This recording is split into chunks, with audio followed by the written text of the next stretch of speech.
follow the kick. Send me back to Greece or back to Sweden. I get caught up. Hit the like button. We need 100 likes, man. We ain't do no docs in a minute. Age, this man started his own street gang. At a young age, this man started his own street gang in Malmö, Sweden. Together with his associates, he would be involved in serious crimes throughout the city. From drug smuggling to extortion and kidnapping, he did it all. As a feud erupted in the streets of Malmö, he decided to flee to sunny Spain because he knew he wasn't safe anymore. However, no one could have expected what he was about to do there. What started off as a youth gang in Malmö, Sweden, turned into a group of cold-blooded hitters that would unleash their violence in the Costa del Sol. But how did he, a young guy from Sweden, get connected to one of the biggest Dutch kingpins at the time though? Let's find out. This is the story of Amir Mechi. Amir Mechi, often just called Mechi, was born on the 6th of May 1997 in Copenhagen, Denmark. He grew up in Malmö, Sweden, where Amir was exposed. Oh, that shit was shot, wasn't it? Word? I didn't even know that. I might watch it again now, just because you said that. I ain't watch it. I watched it years ago with an old girl, and I was like in a movie theater. I was trying to score in the movie theater. I wasn't really paying attention. Nigga trying to score. Early to a world where crime was becoming more and more common. Not sure if you know this, but Sweden stands out as the only country among 22 EU nations where deadly shootings have risen since 2000. At a young age, Amir started his own gang called the M-gruppen. It is said that the M stood for his own last name, Mechi. Before his 20s, he and his gang were allegedly accused of some hefty crimes: drug smuggling, bombings, kidnappings, and even hits were credited to Amir and his M group. A battle for territory in Malmö ensued after one of the biggest groups in Malmö got wiped out. It led to Amir and his group fighting in a feud with two other gangs called the A group and the G group for territory to sell their product on. Interesting to note is that many men in these rival gangs used to be Amir's friends. However, they had fallen out with each other because of arguments about money and power. On the 7th of June 2018, at around 8 o'clock, the little brother of a man named Danny J was kidnapped by several men as he was walking near his home. The kidnappers demanded a huge kidnapping niggas. Yeah, come here. Kidnapped by several men as he was walking near his home. The kidnappers demanded a huge ransom of allegedly more than €1 million. If the money wasn't paid, they would put the little brother's head on Malmö's main square in the heart of the city. Danny J himself was $1 million, nigga, on your brother head. We taking his head off, literally. $1 million. Damn. What if you ain't got it? What if you ain't got it? Bruh, head in the square. long suspected of being a square in the heart of the city. Danny J himself was long suspected of being a major figure in the Sweden underworld. He allegedly smuggled loads of narcotics into the country to then sell on the streets of Malmö. Therefore, the gang assumed they could make some money from him. 3 days after the disappearance of his little brother, someone found him wandering the streets, visibly hurt. Police got involved, and after thorough investigation, they labelled Amir and his gang as potential suspects. Whether Danny J paid the money or not has never been confirmed. Now we all know that kidnapping a criminal's little brother obviously does not go without any repercussions. Leaked PGP messages show that Danny was looking for revenge. He messaged, "I want to kidnap his father. I want to leave his head in the middle of Malmö's main square, because that's what he wanted to do to my brother when he had him." Sheesh. On the 18th of June, Amir and his gang found themselves in the crosshairs. The Galaxy Internet Cafe in Malmö was the gang's meeting point. At 8 PM, a car pulled up to the cafe and parked outside. A person started hanging out of the car, and in a matter of seconds, he began unleashing his AK-47. Sheesh. Bullets started flying, and Amir got struck in the leg, yet survived. 3 members of his gang, aged 19, 27, and 29, weren't as lucky and did not manage to survive the attack. Damn, 3 niggas died? This attack was planned by Danny J. Despite him wanting to kidnap Amir at first, he decided to do something different. Unfortunately for him, Amir survived. Amir realized that he was the main target. As the feud was heating up in Malmö, he decided to flee the city and moved to sunny Spain. where he would settle himself on the Costa del Sol.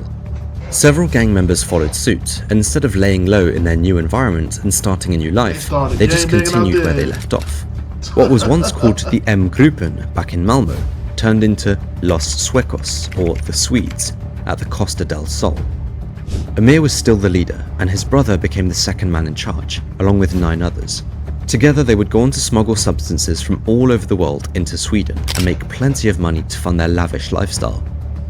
Although that was not all they did, Amir also led a group of hitmen that could be hired for jobs, and that group would go on to bring terror in Costa del Sol.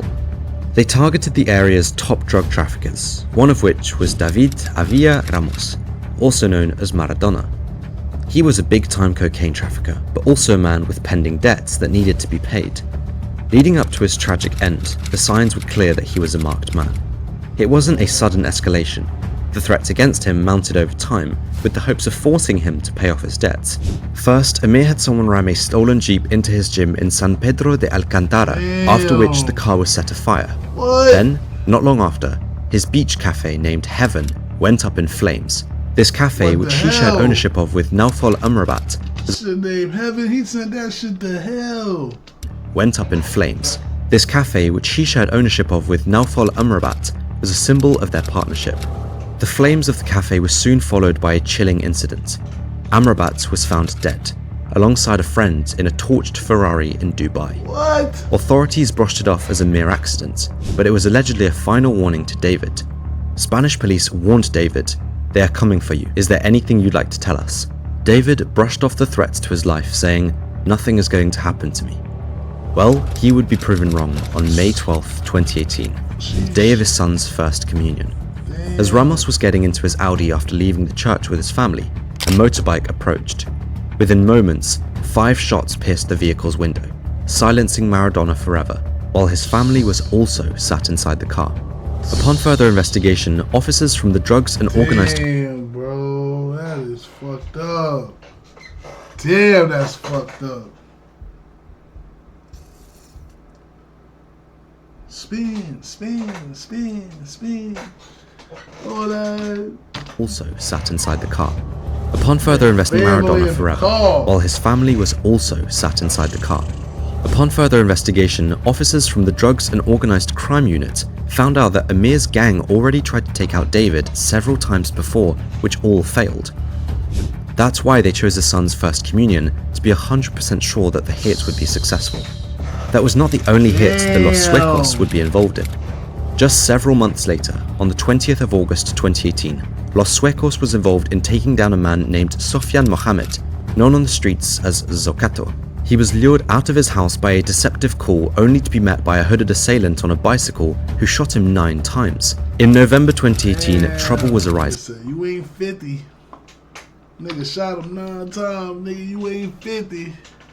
Assailant on a bicycle who shot him 9 times. In November 2018, trouble was arising. After the hit on Sofian Mohammed, Spanish police wanted all members of Los Suecos arrested before they caused any more harm in their streets. They decided to work together with the Swedish police in order to arrest the members. After months of investigation, Spanish police managed to arrest 5 men of what they called the most violent gang ever seen in southern Spain. Another 4 men were arrested in Sweden. After their arrests, Spanish police said that the men slept in different houses nearly every day and took many security precautions to stay out of the hands of the police, but ultimately failed. Their mission wasn't 100% successful though. They had everyone except their main targets, Amir and his brother. It was pretty much a miracle, but Amir managed to escape the raid on his house. On the 14th of November, he immediately fled to Dubai using a fake passport. In Dubai is where he would allegedly become none other than Ridwan Tahi's financial man.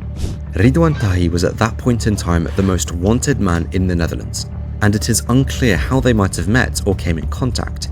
It is said that Amir helped him launder his proceeds from his drug trafficking. While using several fake ID cards, Amir lived a good life in luxury Dubai. However, not much goes unnoticed there. Authorities became aware he illegally slipped into their country and decided to track him down. At first it was hard because Amir used different identities and did a decent job at staying under the radar. But then, investigators had managed to capture footage of him discarding garbage outside his residence, which instantly blew his cover. This was him, a 100%. the police had localized their target. Then, on the 3rd of June 2020, Dubai's task force raided Amir's residence and arrested him without a problem. The leader of M-Group, Los Suecos, and Tahi's financial man had managed to stay out of the hands of police for years, but now they finally got him. Damn. Spain and Sweden both wanted Amir as they were looking to prosecute him for several hits, drug smuggling and money laundering. He was extradited to Spain shortly after his arrest. Spanish prosecutors had a hard time getting all their facts together to build a case. Amir had spent 3 years in pre-trial custody in Spain and was due to be released soon. Sweden revived his accusations against him, and Spain decided to extradite him back to his home country in August 2023. So he would not walk away a free man. Mikael Nilsson, representing Amir, stated he denies all accusations. Yet prosecutor Lisa Aberg is pushing for more beyond the narcotics allegations. She hints at the possibility of weapon offences to be added as well. This was the story of Amir Mechi. For now, it's looking like he will spend a very long time behind bars in Sweden and maybe Spain eventually as well. I hope you've enjoyed the video as always. If you did, please leave a like, a comment sharing your thoughts, and be sure to subscribe if you have not already. Nigga trying that nigga down for hits, nigga. Stepper. Real stepper.